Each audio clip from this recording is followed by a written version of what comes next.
सियालकोट सिलसिला नक्शबंदी अवैसिया तंजीमुल अखबार पाकिस्तान की ज़ेरी तंजीम अल-फलाह फाउंडेशन के ज़ेरे तमाम मौज़ा सियान तहसील जस्का में फ्लड रिलीफ मेडिकल कैंप का इनेकाद किया गया, जिसमें मेडिकल स्पेशलिस्ट की टीम ने 275 से ज़ायद सैलाब-ज़ुकान मरीज़ों का चेकअप किया और अदवायात फराहम की गई। इसके अलावा सैलाब-ज़ुकान खानदानों में राशन भी तकसीम किया गया। कैंप का इफ्तिताह डिवीजनल सदर तंजीमुल अखबार अब्दुल हमीद छीना एडवोकेट ने किया। मरीज़ों में एक बड़ी तादाद सैलाबज़दा औरतों और बच्चों की थी, जिन्हें माहिर डॉक्टर, शुगर स्पेशलिस्ट डॉक्टर मकसूद, चाइल्ड स्पेशलिस्ट डॉक्टर गुलाम अब्बास बाजवा, फिजियोथेरेपिस्ट डॉक्टर इमरान और दीगर ने एहसन तरीके से चेकअप के बाद अदवायात भी दी।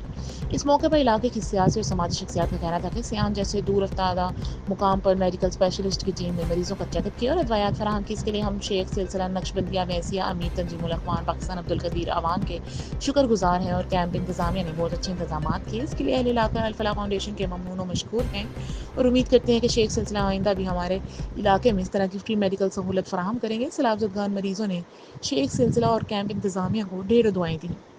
बड़ी खुशी की गल है जी, साडे इलाके के अंदर इन्होंने रिलीफ कैंप कायम किया तो लोग इहदे नाल बड़े मुस्तफीद होए ने। बड़ी दूरों दूरों लोग जिहड़े आके दवाई लैन आए ने इत्थे ते बड़ा लोगों का फायदा होया। इन हालात जदों कि इत्थे सैलाब-ज़ुकान बड़े परेशान ने, उन हालात दे विच अपना अल-फलाह फाउंडेशन पाकिस्तान ने बड़ी हैल्प की लोगों की। तो एक नंबर दवाइयां सारियां तो फिर उन्होंने असां राशन भी तकसीम किया तो असीं शुक्रिया अदा करने इन्हां दा अपना अल-फलाह फाउंडेशन पाकिस्तान का, जिन्हें आके तो साडी इत्थे मतलब लोगों की खिदमत की।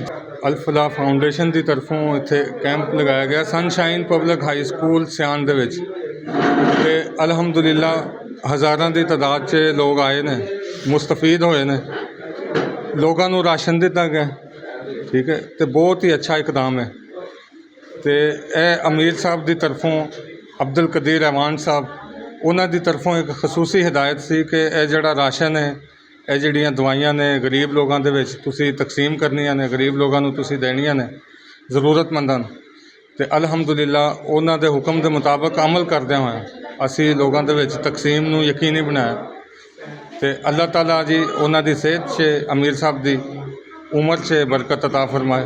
तो जिहड़े कारकुनान जिहड़े काम कर रहे हैं ਇਹ ਅੱਜ ਜਨਾਬ ਅਸੀਂ ਫ੍ਰੀ ਮੈਡੀਕਲ ਕੈਂਪ ਲਾਇਆ, flood relief free medical camp Sian ਪਿੰਡ ਡਸਕੇ ਤੋਂ ਤਕਰੀਬਨ 15-20 ਕਿਲੋਮੀਟਰ ਦੂਰ ਹੈ।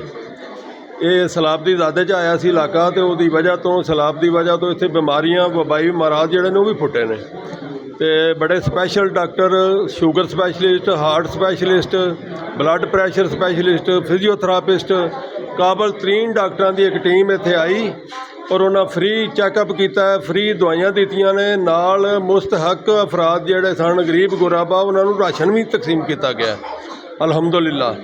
तो अल्लाह के दुआ करने अल्लाह साडा कबूल करे तो इन्होंने बीमारियों तो महफूज रखे, आमीन।